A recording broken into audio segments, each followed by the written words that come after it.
Whoa, whoa, whoa, whoa, whoa, whoa, whoa, whoa, whoa, easy there, whoa, whoa, whoa. I knew what I said in the title of the video. Please don't hurt me, I'm just a little boy. Earlier on the Twitch stream, I was talking with Barbastash19, who is a fantastic streamer, and he asked about this channel and what we usually put out here. I told him that we mostly talked about Steam, and he mentioned that there are so many other launchers that it might actually be a really interesting concept for a video. There's so many launchers, man, so many websites with rebates and keys and stuff. Well, Humble Bundle is actually fantastic, but yeah, that too. Yeah. Like what launchers you should be using, why that launcher is actually a good idea. In fact, I should write that down. I didn't even think about launchers till now. Like, why would you want to buy a game on Steam over Epic? Why would you want to buy a game on Epic over than Steam? It's a great topic. Look, I get it. I don't like Epic for the same reason you don't like Epic.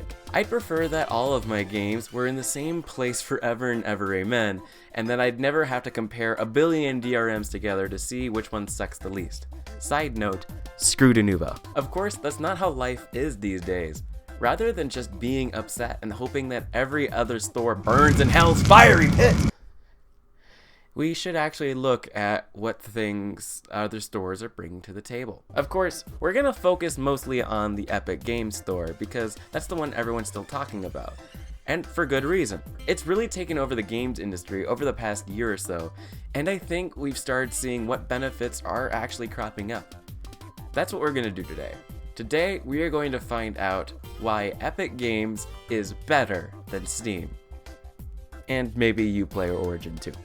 But do you know the best way to avoid annoying DRM and badly organized stores? Don't buy the games, watch us play them instead. My name is EzekielJK, and I stream over at twitch.tv/EzekielJK every Monday, Wednesday, and Friday at 3 p.m. Pacific time. We have way too much fun over there, and we really focus on getting you on the show. Yes, you! We've played Minecraft with viewers, had viewers scare me with custom-made sound effects. Heck, we've even sung happy birthday to a couple of you guys through Discord. Of course, we always talk about video games over there, and we really delve deep into what makes them special. If that sounds interesting to you, make sure you pop on by, click that follow button, and join the amazing family of friends. Okay, back to the show. Disclaimer! Disclaimer! Disclaimer! This is all my opinion. And no, I don't actually care which platform you decide to buy your games on. I'm not getting paid any Fortnite V-Bucks from Daddy Epic by saying any of this. I just want to start a bigger conversation. Also, this isn't to convince you to ditch Steam at all, in fact. In a perfect world, Epic wouldn't need to exist and everything would be on one platform. This is really to show you guys the drawbacks of what we may have gotten used to on Steam over the past few years. So with that, start off. Free games. I want to get this out of the way first because yes, Epic gives out free games every Thursday that stay in your account forever. In all honesty, this is what keeps me coming back to the store every week more than anything. These games are actually pretty good too.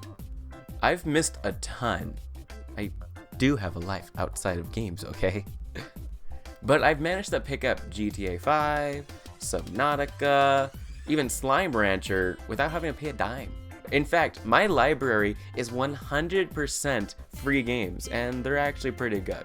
Of course, the downside with these games is they're only free for a limited time. If you miss the week when they're giving out Enter the Gungeon for free, you may never find the opportunity to get it free ever again. Epic also has exclusive sales. Now, of course, we're not talking about Steam's absurd amount of great sales. Make sure you do watch our video on that topic too.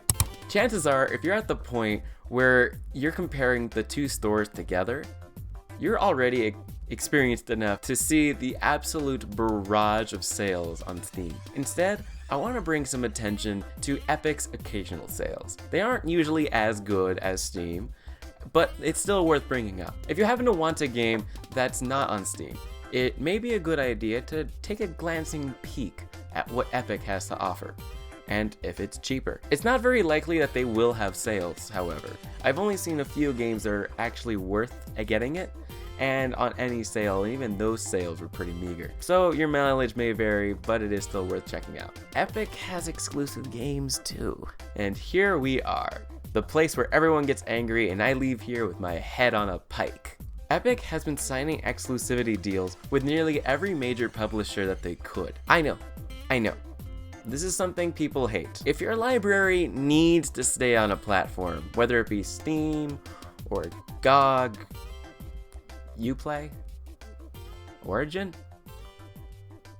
Does anyone seriously use these? If it needs to stay on one platform together, then yeah, don't go looking for any other games. However, this is becoming more and more unrealistic.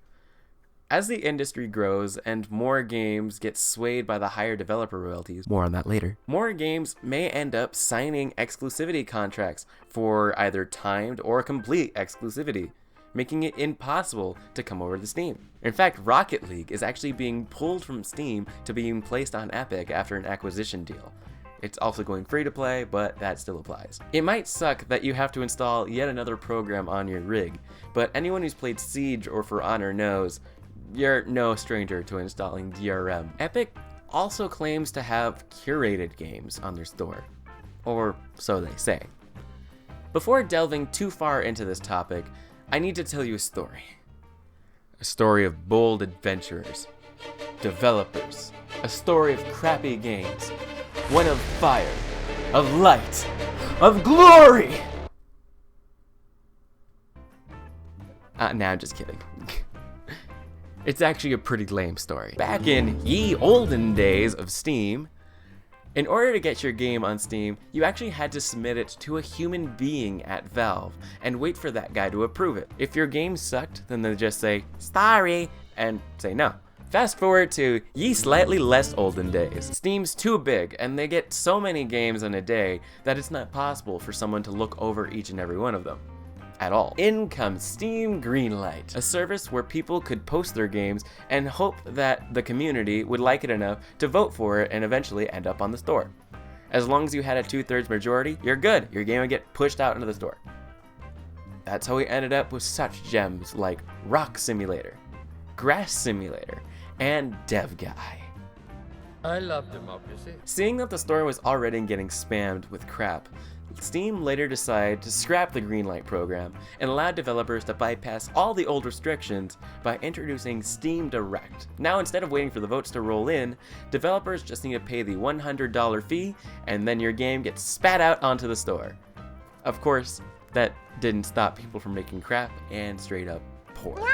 Epic Games supposedly wanted to combat this problem by at least suggesting that someone looks over what games they do and do not allow on the store. Weirdly, I can't actually find anything beyond the initial portal where you submit your game to say what they are actually doing behind the scenes. My best guess, and those that I've seen online agree, seem to suggest that yes, they do have a team looking over the submissions at some point.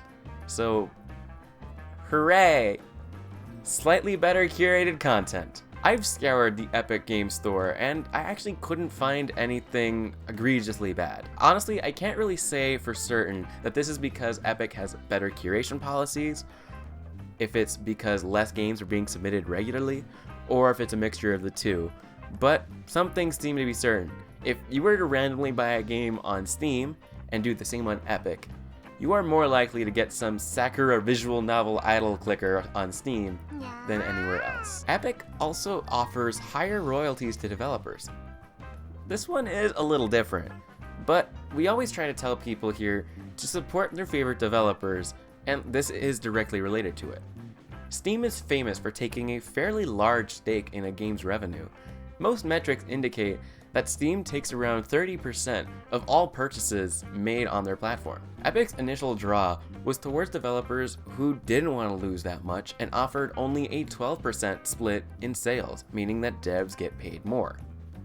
Of course, this doesn't really affect the consumer all that much who just wants to play ooblets after work, but if you're particularly interested in the growth of a studio like I am with Supergiant Games, please release Hades 1.0 soon. Then you should be looking for ways to make your dollar go a little bit farther. At the end of the day, making games is a business, and they need the money to keep the lights on. So if you are really interested in supporting a studio, it's worth considering what you're buying it on. Unless you buy directly from the studio's website and get the Steam key there, but that kind of undercuts my point and I gotta get to the Finally, Epic promotes competition. This is one that I was leaving till the very end because it probably affects the entire industry. Simply put, having more realistic competition in the industry means better games and better services for everyone. I've been around Steam enough to know just how many things are wrong with this platform and what people like to complain about. But there was no reason for Steam to change things up because there was no other place to go. Now, again, I'm not about to buy many things on Epic because I still think Steam is the best place for games these days.